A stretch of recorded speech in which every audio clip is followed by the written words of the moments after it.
सुप्रभात प्यारे बच्चों, आइए आरंभ करते हैं आज के पठन पाठन का सिलसिला और चलते हैं उस ओर जहां से हम लोग कुछ नया सीख रहे थे, जान रहे थे, समझ रहे थे।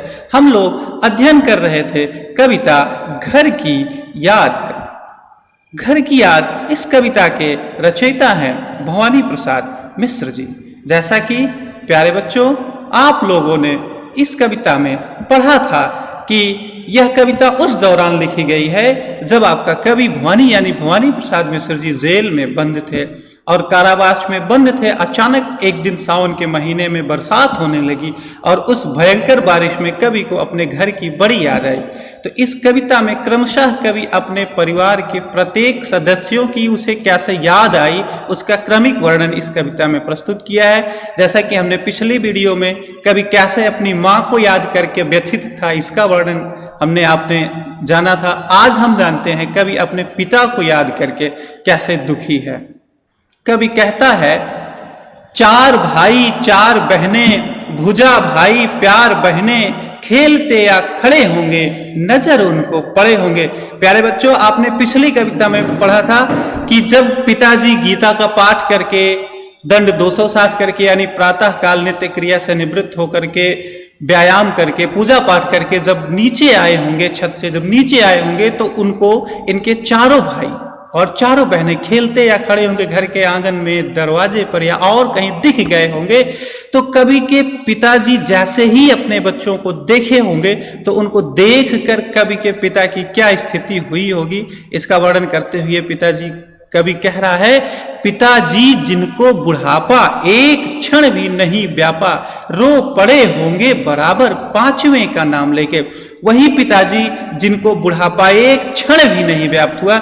यहां हम आपको बता देना चाहेंगे, बुढ़ापा एक ऐसा शब्द है जिसके दो अर्थ हैं। एक तो शारीरिक अवस्था है जिससे व्यक्ति की कार्य क्षमता क्षीण हो जाती है, तो वैज्ञानिक दृष्टिकोण से आदमी उसको मानता है कि वृद्ध हो गया है।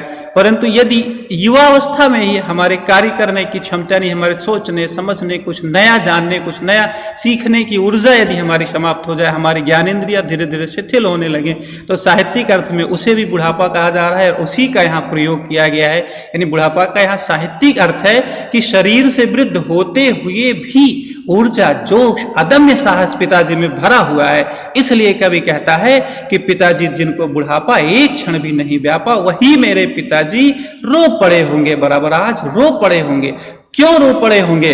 पांचवें का नाम लेकर, क्योंकि उनके चारों बच्चे यानी चारों लड़के और चारों लड़कियां घर पर हैं और उनका प्रिय पुत्र भवानी घर पर नहीं है। भवानी प्रिय पुत्र क्यों है?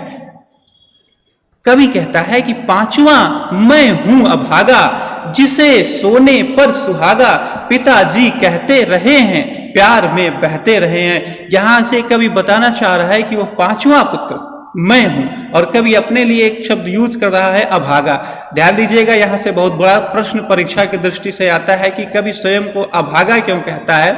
यहां कवि के कहने का तात्पर्य यह है कि जो व्यक्ति अपने घर से दूर है किसी कारणवश और घर की जो पारिवारिक खुशियां हैं उस माहौल से, उस परिवेश से वह वंचित है, इस कारण कवि अपने आप को के लिए अभागा शब्द का प्रयोग कर रहा है। परंतु अपने लिए एक विशेषता भी वो प्रदर्शित कर रहा है कि मैं सोने पर सुहागा, मैं सोने पर सुहागा हूं। यद्यपि मेरे पिताजी के सारे बच्चे यानी पांचों लड़के सोने के जैसे थे, लेकिन उसमें मैं सर्वश्रेष्ठ हूं। मैं सर्वश्रेष्ठ क्यों हूं? क्योंकि आपको पाठ की पृष्ठभूमि में जानना होगा इसके अर्थ को जानने के लिए। जैसा कि आपको बताया गया कि कवि भारत छोड़ो आंदोलन के दौरान जेल में बंद है, यानी कवि देश की सेवा में कार्यरत होकर कारावास की सजा भुगत रहा है। इसलिए कवि इस कार्य को बड़ा महत्वपूर्ण मानता है। देश प्रेम सबसे बड़ी सेवा को मानते हुए कवि ने अपने आप को स्वयं के लिए सोने पर सुहागा शब्द का प्रयोग किया। पिताजी भी यही, पिताजी कहते रहे हैं, पिताजी ऐसा कहते रहे हैं और प्यार में बहते रहे, हमेशा मेरे प्यार में ही, मेरा ही प्यार मेरे पिताजी को सता रहा है, मेरे ही प्यार में मेरे पिताजी हमेशा ध्यानमग्न रहते हैं। और जब पिताजी इतना व्यथित हुए होंगे तो उनको समझाते हुए माँ हमारी क्या कह रही होगी, और माँ ने कहा होगा दुख कितना बहा होगा, आंख में किस लिए पानी, वहां अच्छा है भवानी। आप जानते हैं कि हमारे हमारी भारतीय संस्कृति में यह परंपरा रही है। यद्यपि पुरुषों का हृदय बड़ा विशाल और कठोर माना जाता है और महिलाओं का हृदय बड़ा भावुक माना जाता है, लेकिन जब कभी पुरुषों के कदम डगमगाते हैं तो वहाँ एक स्त्री ही आकर उन्हें संभालती है। इसी परंपरा का निर्वहन करते हुए कवि ने इसका बखूबी वर्णन करते हुए लिखा है कि कवि की माँ ने आकर के, जब कवि के पिताजी के कदम डगमगा रहे थे भवानी के प्यार में, तो माँ ने आकर के समझाया होगा, अपने दुख को कितना सहा होगा, माँ ने अपने कष्ट को अपने ही अंदर कितना सह करके कह रही है कि आंख में किस लिए पानी।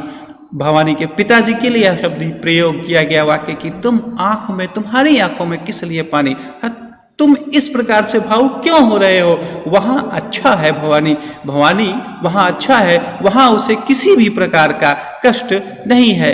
प्यारे बच्चों, अभी तक आप इस वीडियो का अर्थ जान रहे थे। आइए अब हम जानते हैं यह काव्य व्याकरण की दृष्टि से कितना महत्वपूर्ण है। और आप जानते हैं किसी भी कविता का व्याकरणिक परिचय यदि हम देते हैं तो सबसे पहले उसका भाव सौंदर्य लिखा जाता है। और भाव सौंदर्य आपको पहले से भी बताया गया है या आपको फिर से बता दे रहे हैं, किसी भी कविता का वह पक्ष होता है जिसमें कविता की श्रेष्ठतर बातें, कविता की खास बातें, कविता की महत्वपूर्ण तथ्यों को उद्घाटित किया जाता है। जैसे इसके कुछ महत्वपूर्ण तथ्य इस प्रकार हैं। कविता सरल, सहज एवं अनुभूतिपूर्ण भावों को प्रकट करती है। कवि का परिवार संयुक्त परिवार का एक आदर्श उदाहरण है। परिवार के सभी सदस्य आपसी प्रेम और भाईचारे के कारण परस्पर जुड़े हैं। ये तो था इस कविता का भाव सौंदर्य। आइए देखते हैं इस कविता का शिल्प सौंदर्य क्या है। जैसा कि आप जानते हैं, शिल्प सौंदर्य किसी भी कविता का वह पक्ष होता है जिसमें उसकी व्याकरण संबंध विशेषताओं को हम प्रदर्शित करते हैं। तो आइए देखते हैं इस कविता का व्याकरणिक परिचय क्या है। कविता की भाषा सरल, सहज एवं प्रवाहपूर्ण है। छोटे छोटे वाक्यों और तुकों के प्रयोग से कविता मनमोहक है। चाक्षुष बिंब है। सोने पर सुहागा मुहावरे का अत्यंत ही कुशलता पूर्वक प्रयोग किया गया है। प्यारे बच्चों, उम्मीद है कि यह व्याख्या और भाव सौंदर्य, शिल्प सौंदर्य आपकी समझ में आया होगा। इसको परखने के लिए, जांचने के लिए आइए हम हल करते हैं आज के कार्य प्रपत्र के प्रश्नों को। आज का हमारा पहला प्रश्न है, कवि के पिता क्यों रो पड़े होंगे। दूसरा प्रश्न है, कवि के पिता किन विरोधी गुणों का संगम दिखाई देता है। हमारा तीसरा प्रश्न है, कवि स्वयं को अभागा क्यों कहता है। और आज का हमारा आखिरी प्रश्न है, आज पिता को अपने स्वर्ण बेटे हेठे क्यों लगे होंगे। धन्यवाद और आपका दिन मंगलमय हो।